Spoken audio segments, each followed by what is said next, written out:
Hello friends. आज visa पर बात करेंगे। वीज़ा एक सभी लोग नहीं जानते हैं, एक न्यू वर्ड है। तो शॉर्ट में इसको कहते हैं जो लोग माइग्रेट करते हैं, किसी कंट्री में एंटर करते हैं, तो उसके लिए इसको हिंदी में हम कहेंगे निमंत्रण पत्र। जैसे हम शादी होती है या कोई फंक्शन होता है हमारे यहाँ, तो हम किसी को इनवाइट करते हैं अपने यहाँ। तो ऐसे ही जो कंट्री अपनी कंट्री में किसी को बुलाना चाहती है, तो वो हमको वीज़ा इशू करती है। मतलब हमको एक सर्टिफिकेट देगी, आपसे सब इंक्वायरी करके कि आप हमारे यहाँ वेलकम है, आ सकते हैं। इसके लिए अभी रिसेंटली ट्रम्प एडमिनिस्ट्रेशन ने 1 लाख डॉलर का फीस लगाई। तो ये तो ऐसे ही हो गया कि जैसे हम बुलाते भी हैं, काम भी करवाते हैं, सब कुछ करते हैं, पूरा फ़ायदा उठाते हैं, और उसके बाद उनसे कहते हैं कि आप यूज़लेस हो गए, हाँ, बेकार आए। जबकि देखा जाए तो कोई कंट्री यदि किसी को वीज़ा देती है तो उसका सम्मान करना, उसकी सुरक्षा करना, उसकी लाइफ की व्यवस्था करना, ये सब उनकी जिम्मेवारी होती है। अब वीज़ा डिफरेंट तरह के होते हैं। ट्रैवल के लिए भी कोई जाता है, कोई मेडिकल टूरिज़्म पे भी जाता है, इमरजेंसी होने पर। लोग कल्चरल एक्सचेंज भी होता है, उसके लिए भी जाते हैं। और एजुकेशन पर्पस भी होता है, बच्चे हायर एजुकेशन के लिए या किसी लैंग्वेज को सीखना है तो कोई दूसरी कंट्री में जाते हैं। तो ये आज के ज़माने में ग्लोबल चूँकि इकॉनमी हो गई है, तो बहुत नॉर्मल चीज़ हो गई है। लेकिन सडनली एक अपने निजी स्वार्थ कहो या एक ईगो कहो या घमंड जिसको हम कह सकते हैं, तो उसके कारण यदि आप कोई व्यवस्था में सडनली चेंज कर देते हैं और लोगों को उसका दोषारोपण दूसरों के ऊपर करने लगते हैं, तो एक क्वेश्चन मार्क जरूर लगता है इसके ऊपर। ये तो वैसे ही हो गया कि हम अपने यहाँ शादी में या बर्थडे में किसी को बुलाया, इज्जत से उसका खिला पिला रहे हैं, उसको कर रहे हैं, और उसको जब हुआ उससे कोई बात गड़बड़ हो गई, कुछ हो गया, उसी समय उसकी इंसल्ट कर दी, वैसा हुआ। मैंने देखा है कि हमारे यहाँ से करीब करीब 43,000 के करीब लोग हर साल माइग्रेट हो रहे हैं। इस तरह से पूरे वर्ल्ड में जाते हैं, वो काम के लिए जाते हैं जनरली, अपने एम्प्लॉयमेंट जहाँ अच्छा मिलता है। एक ह्यूमन नेचर होता है कि हमको जहाँ अपने अच्छा मिलता है हम वहाँ जाते हैं। अपने अपने गांव से शहर में माइग्रेट होते हैं, शहर से मेट्रो सिटी में, मेट्रो सिटी से कैपिटल में जाते हैं, फॉरेन जाते हैं, लाइक दैट। तो ऐसा ही हुआ, और हमारे यहाँ से काफ़ी लोग यूएसए में माइग्रेट होते आए हैं, और ये सिलसिला 50-60 से चल रहा है। तो उसमें कोई बुराई नहीं है। आप अंदाज़ा करिए 17वीं शताब्दी में यूएसए में रेड इंडियन रहते थे, तब कुछ नहीं था वहाँ पे।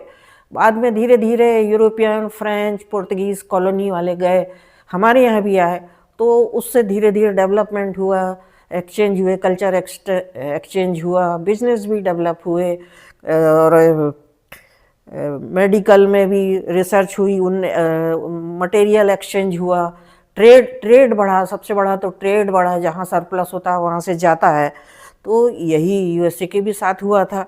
तो हमारे भी जो बच्चे जाते हैं वहाँ पढ़ते हैं, रहते हैं, फिर वो वहाँ जॉब कुछ होते हैं जो परमानेंटली वहीं सेटल भी हो जाते हैं, जैसा उनका नियम उनको सूट करता है। तो इस तरह से 648 यूनिकॉर्न मतलब जो स्टार्टअप बनाते हैं, जो छोटी कंपनी स्टार्ट करते हैं बच्चे अपना मेहनत करके, तो इस तरह से बनाए।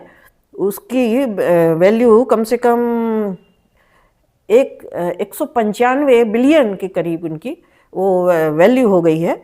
और 72 जो यूनिकॉर्न है वो सक्सेसफुल बिजनेस हो गए हैं, जो दूसरी कंट्री से भी फिर उनके प्रोडक्ट को ट्रेड करते हैं, या यूएसए में भी जो बड़ी कंपनी को जो रिक्वायरमेंट होती है उसको ऐड करते हैं। तो इसमें कोई बुराई नहीं है। इसमें करीब करीब 55,000 लोगों को एम्प्लॉयमेंट उनने यूएसए में दिया हुआ है। और ये हम देखें तो यूएसए में माइग्रेट होने वालों की संख्या आप देखेंगे तो 13% है, जो जिसमें इंडियन है 2.8% इंडियन कंट्रीब्यूट करते हैं, जो यहाँ से माइग्रेट होते हैं पॉपुलेशन जॉब में।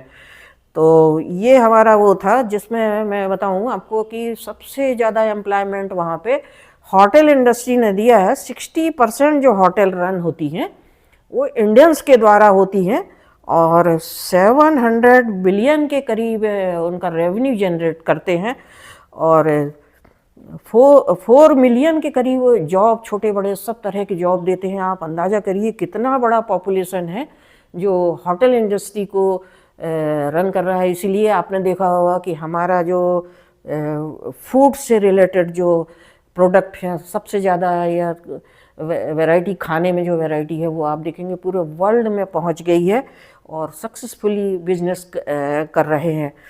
और इसी तरह से जो आजकल जो स्टोर चलाते हैं, कन्वीनियंस स्टोर जिनको हम बोलते हैं, तो वो करीब करीब होते हैं 35 to 50% के जो हैं स्टोर्स रन कर रहे हैं इंडियन्स करते हैं, उनमें लेडीज़ भी हेल्प करती हैं।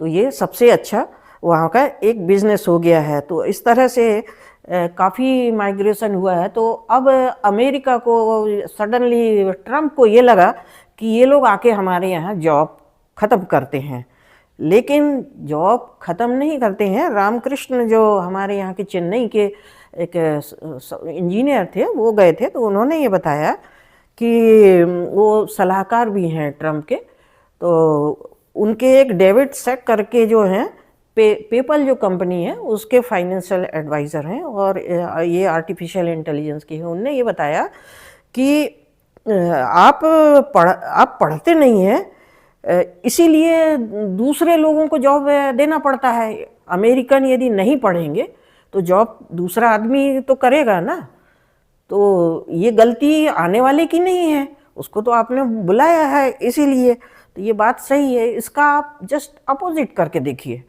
सपोज कर लो आज जितने लोग वहाँ पे कंपनी रन कर रहे हैं, छोटे बड़े काम में लगे हैं, वो टैलेंट सडनली बैक हो जाए अपनी अपनी कंट्री को, या ऐसी कंट्री में चला जाए जो बहुत अच्छी डेवलप है, तो क्या हाल होंगे। सडनली एक बैंकरप्सी आ जाएगी, वहाँ पे अफरा तफरी मच जाएगी।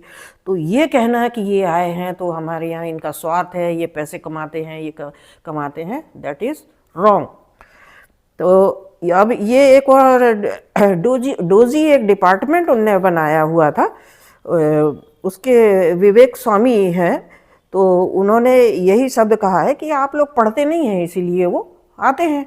आप पढ़ेंगे, आप मेहनत करेंगे, वो बनाएंगे, तो वो नहीं आएंगे नेचुरली। आप अब उनकी जगह जॉब ले लेंगे, तो ये भी होता है। दूसरा, आप देखेंगे कि करीब करीब हमारे जो इंडियंस वहाँ जॉब करते हैं वो 1.5 से 2 बिलियन तक का चैरिटी वर्क करते हैं।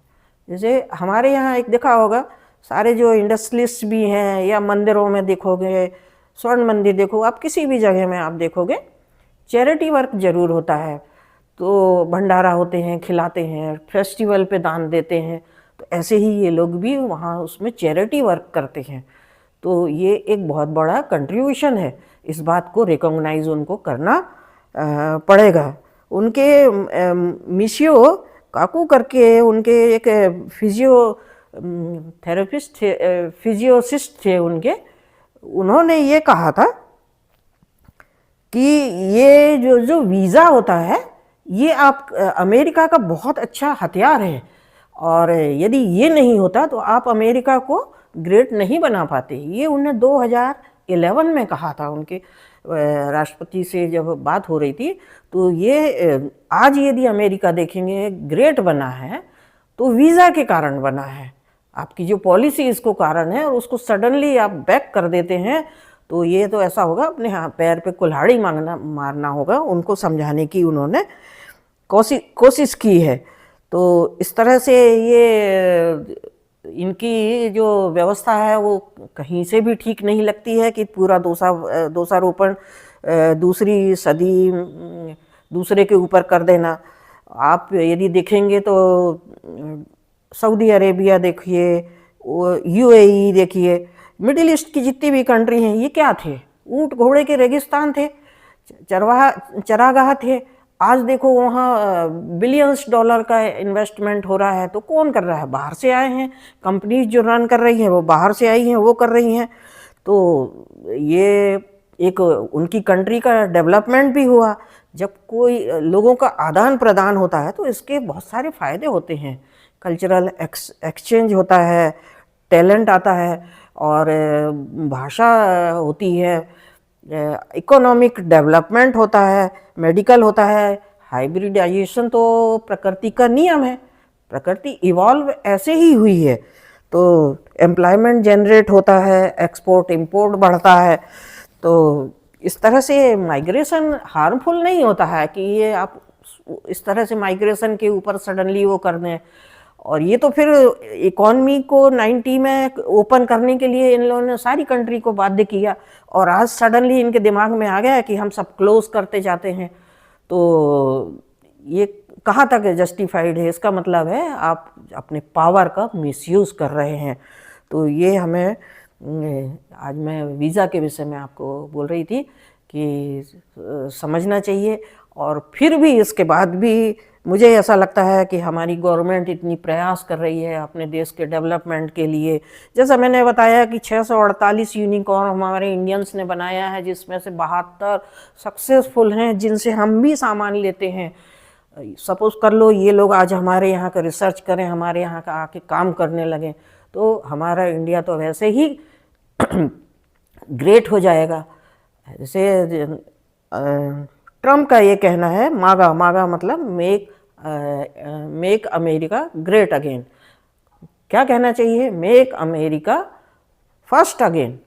और फर्स्ट अगेन एक रेस होती है, जैसे हम अपने बच्चों को भी बोलते हैं, स्कूल में पार्टिसिपेट करते हैं, कहीं है कंपटीशन होता है, तो एक आदमी के ग्रोथ होती है उसकी, वो कहना चाहिए। तो ग्रेट बनाने का बोलते हैं। अब ग्रेट का मतलब क्या होता है? यदि वाइड स्पेक्ट्रम में आप देखें तो ग्रेट का मतलब होता है महान होना। महान जब शब्द आप बोलेंगे तो उसमें बहुत सी चीज़ें जो आपके कैरेक्टर को डिफाइन करती है, अच्छा बिहेवियर होगा, अच्छी भाषा, सहनशीलता, सारे गुण जब उसमें होंगे तब ग्रेट अगेन बनेगा। सिर्फ ये कह देने से कि माइग्रेंट आप चले जाओ, अब हमें आपकी ज़रूरत नहीं है, ये नहीं हो सकता। ये मेरा आपको कहने का मतलब था आज का। और शायद हमारे जो सम्मानित बच्चे होंगे जो समझेंगे, यदि किसी भी तरह की एट्रोसिटी होती है, किसी भी बाहर की कंट्री में अपमान होता है, तो बिल्कुल अपने घर चले आना चाहिए और अपने ट्राई करना चाहिए। हमारी ग्रोइंग इकॉनमी है, हमारे यहाँ सनातन का एक सहनशीलता का नारा राम ने भी दिया है। आज 5000 10,000 साल से हम उनको देखते आ रहे हैं, तो वो हमारे चरित्र में है। तो इसके लिए मैं आपको वेलकम करती हूँ और बोलती हूँ थैंक यू।